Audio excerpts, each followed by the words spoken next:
doesn't take the regular season serious. Oh, he's out of shape. Oh, he's unprofessional.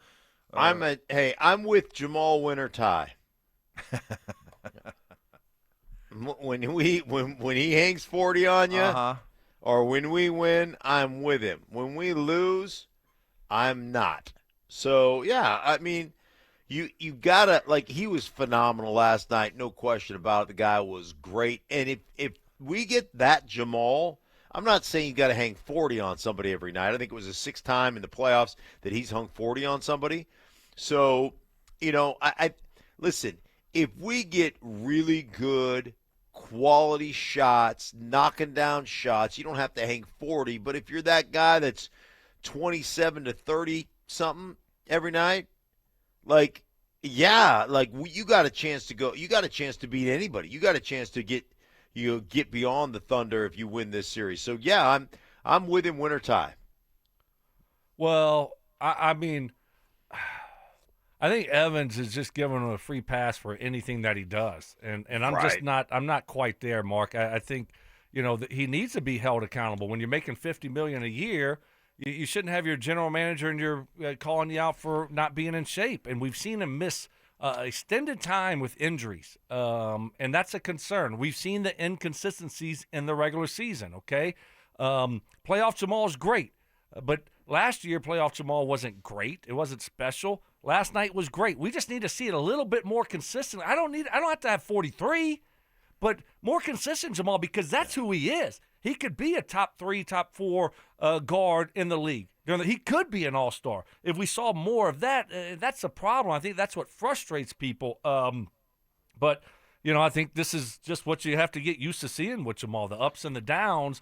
Hopefully, during the playoffs, we see more of the ups. But see, Stink, for me, it's a trade-off I'm willing to make because I look around the NBA and I see plenty of guys who make a lot of money, who put up numbers during the regular season, and then guess what? When the playoffs show up, they're either not there, or when they are there, they're not the same player.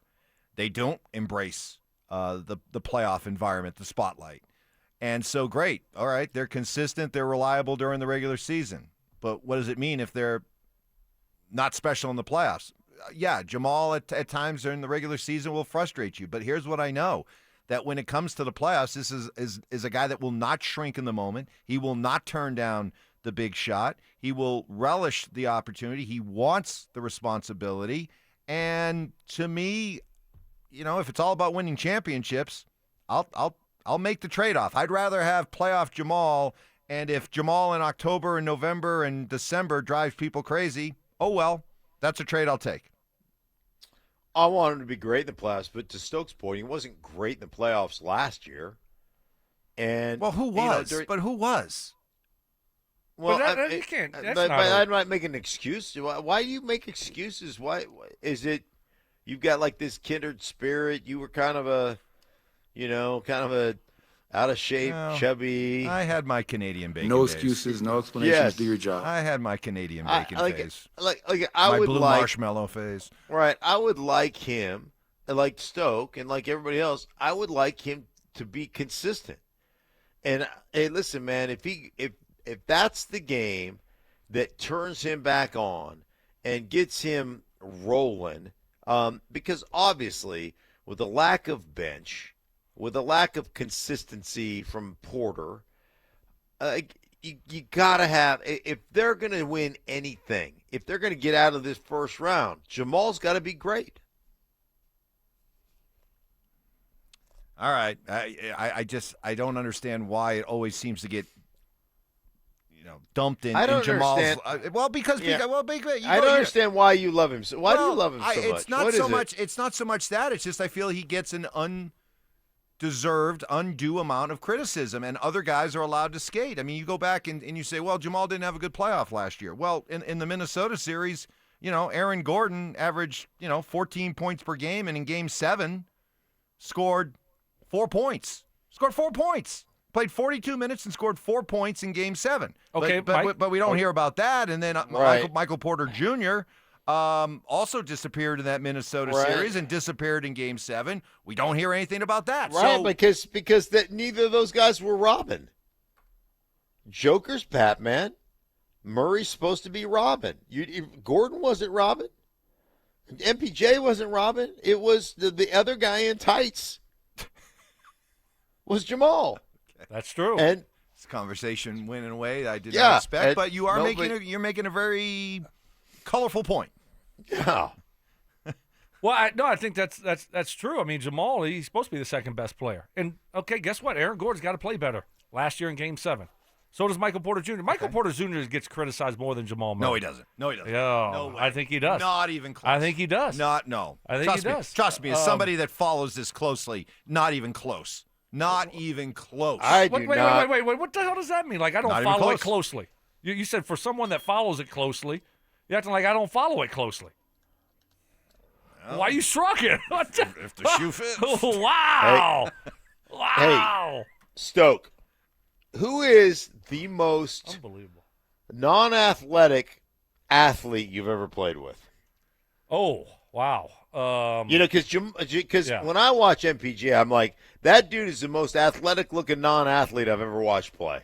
Yeah. Just he's not a real explosive dude, but like the most non-explosive athlete that looked the part, but just didn't play with explosive nature. My best friend Peyton Manning. Well, no, I mean, Whoa, what are we doing here? Oh, wow. That is not true. Wow. That is not true. Ouch. Not even Wow. close to being. Peyton was a great athlete. Like, you go back and look at Peyton move early in his career. Yeah. That guy could move. Yeah. He could run. Great. People forget that. Yes. great. I think that's a little bit of Um, trying to get on the good side after you went with a golf outing with Eli. Maybe. Yeah, maybe. I don't know. No, I don't know. But you're right. I mean, I just think in this situation, and what we saw from Jamal last night, we got to see that more. If they want to try to beat OKC, if they want to try to take the next step, Jamal's got to be special.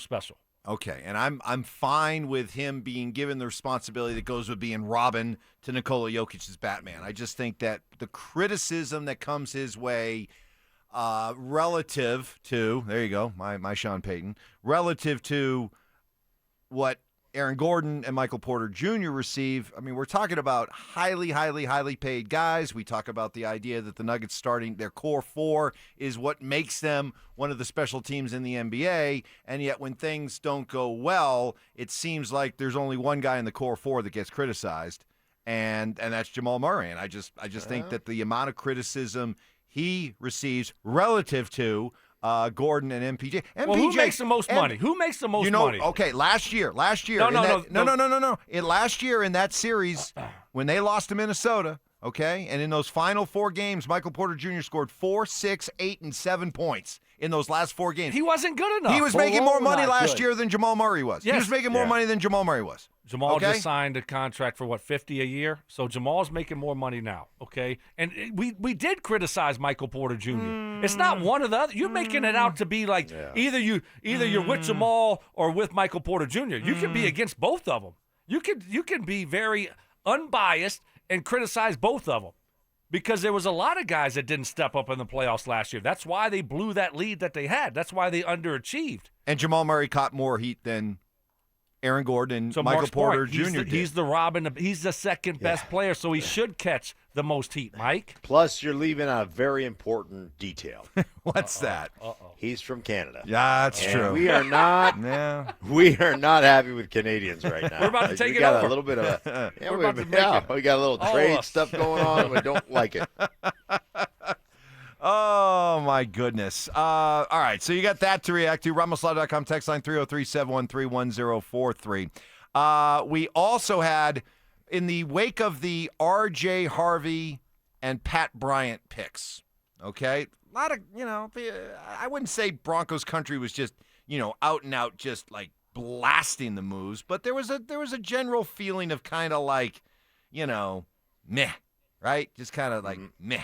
Well, does it change your opinion at all that reports came out yesterday that they're the Jaguars now, okay? It is Jacksonville. But this is apparently what happened in Jacksonville's draft room as this went along. Apparently, the Jaguars wanted both R.J. Harvey and Pat Bryant, but got beat in both cases to the punch by the Broncos, to the point where Tony Baselli, Boulder's own Hall of Famer Tony Baselli, who works in the Jacksonville front office, when he heard that R.J. Harvey had been taken by the Broncos, he I don't know. Can I say this word? Don't do it. If you don't know, don't do it. No, definitely do it. Yeah, you can say it. Yeah, So yeah, definitely. No, you're good. I know you're gonna say yeah. You can say you're good. Oh, really? Yeah. Oh, really? Are you sure about that? Oh, yeah. You got it, Mikey. Don't worry. Hold on a second. You need a little, maybe a couple days off. Can I get some efforting music? Can you play a little efforting music? I want to run this by. Hold on a second. I would say, John. Dude, I would say no. No, Definitely no. Okay. I heard Hey, it. Yes. whisper it to me, and I'll let you know if you say it. All right. He said. All right. Remember the movie Inglorious? Yeah. Okay. Starts with a B. Yes. That's what Tony Baselli said when the next letter is not an I. He smiled and he said that. He said of Sean Payton and the Broncos when they drafted R.J. Harvey, he went, those inglorious you-know-whats. Okay. You know what? That does make me feel a whole lot better. Does that make you feel better? Of course it does. Okay. Yeah. It is Jacksonville, though. I don't care. I mean, this wasn't the Ravens. It's the new Jacksonville. They took Travis Hunter. They took It's that Jacksonville.